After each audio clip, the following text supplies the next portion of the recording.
नमस्कार, स्वागत है आपका आज की खबर में। मैं हूं आपके साथ महिमा शर्मा। बढ़ते हैं हरियाणा की बड़ी खबरों की ओर। भिवानी में जनसभा को संबोधित करते हुए प्रियंका गांधी वाड्रा ने हरियाणा में बेरोजगारी और पेपर लीक के मुद्दे पर भाजपा सरकार को घेरा। उन्होंने राज्य में ड्रग्स की समस्या का कारण भी बेरोजगारी बताया और अग्निवीर योजना पर भी सवाल उठाए। आपको 10 सालों में कितनों को रोजगार मिला है? नहीं मिला है। आप में से कितने ऐसे नौजवान हैं जिन्होंने भर्ती के लिए पेपर किए हैं? ये ट्यूशन की फीस देनी पड़ी, माँ बाप को ट्यूशन के पैसे इकट्ठे करने पड़े।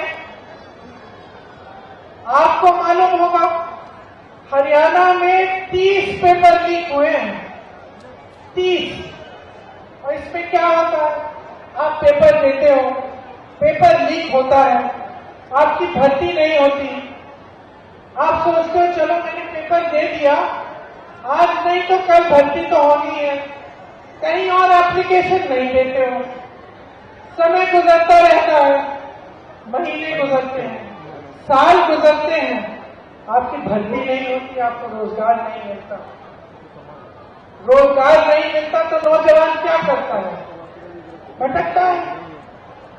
आज अगर हरियाणा में ड्रग्स की समस्या है, चिट्टे की समस्या है, तो किस लिए है? क्योंकि बेरोजगारी इतनी हो गई है और ड्रग्स की माफियाओं को संरक्षण देने वाले कौन हैं? हमारे पर केंद्रीय मंत्री मनोहर लाल खट्टर का बयान सामने आया है। बयान में उन्होंने कांग्रेस पर जमकर निशाना साधा। निशाना साधते हुए उन्होंने कहा कि मैं पिछले 10 सालों में 12 बार यहां आया हूं। कांग्रेस की सरकार ने इस क्षेत्र को हमेशा से पिछड़ा बनाकर रखा। कांग्रेस की केवल हरियाणा में 2 टर्म की सरकार रही है, जबकि भाजपा का लगातार हरियाणा में तीसरी बार रिकॉर्ड बनने वाला है।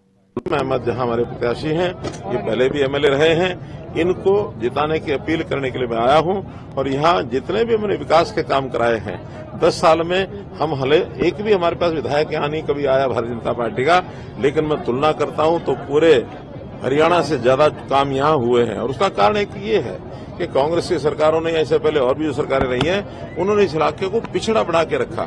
इस इलाके के लोगों को वोट बैंक इस नाते से ही, और वो समझते रहे, वोट लिया, भाग गए, कभी आए नहीं। मैं पिछले 10 साल में 12 बार यहाँ आया हूँ। रोहतक में पूर्व केंद्रीय मंत्री रविशंकर प्रसाद ने राहुल गांधी और भूपेंद्र हुड्डा पर निशाना साधते हुए कहा कि हरियाणा में कांग्रेस पूरी तरह से हुड्डा पर निर्भर है। उन्होंने कांग्रेस की मैनिफेस्टो जारी न कर पाने पर भी तंज कसा। साथ ही भाजपा और हुड्डा सरकार की नीतियों की तुलना करते हुए भाजपा के शासन को अधिक पारदर्शी बताया। तो हर जगह मुझे अखिल भारतीय कांग्रेस सुनाई देती,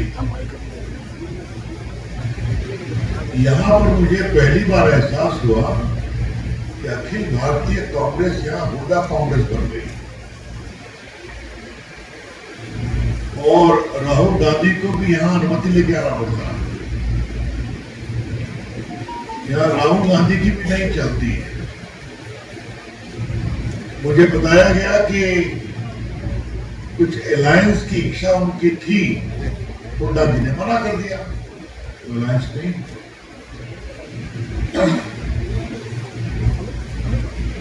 कांग्रेस पार्टी का ये हुड्डाकरण देख करके मुझे भी आश्चर्य लगा कि बाकी जगह तो बहुत शक्ति होती है, यहाँ अलग कहानी चलती है। रोहतक में डेरा सच्चा सौदा प्रमुख राम रहीम को 20 दिन की पैरोल मिलने पर उन्हें सुबह सुबह जेल से रिहा कर दिया गया। इसके साथ ही वो डेरा प्रमुख जेल से यूपी के बरनावा आश्रम के लिए रवाना हो गए हैं। हालांकि राम रहीम की पैरोल को लेकर कांग्रेस ने ऐतराज जताया था और इस बारे में चुनाव आयोग को चिट्ठी लिखकर कहा था कि राम रहीम को इस वक्त पैरोल देना ठीक नहीं है, इससे मतदान प्रभावित हो सकता है। फिलहाल बता दें कि सुरक्षा के बीच राम रहीम जेल से यूपी के लिए रवाना हुए हैं। बल्लभगढ़ में पृथला विधानसभा की बीजेपी उम्मीदवार टेकचंद शर्मा की प्रचार गाड़ी में शराब पकड़ी गई, जिससे अंदाजा लगाया जा रहा है कि चुनाव जीतने के लिए सभी हथकंडे अपनाए जा रहे हैं और सरकारी नियमों की जमकर धज्जियां उड़ाई जा रही है। बताया जा रहा है कि वोटर और सपोर्टों के लिए प्रचार गाड़ी में शराब जा रही थी, जिसकी गुप्त सूचना के आधार पर प्रशासन ने कार्रवाई की है।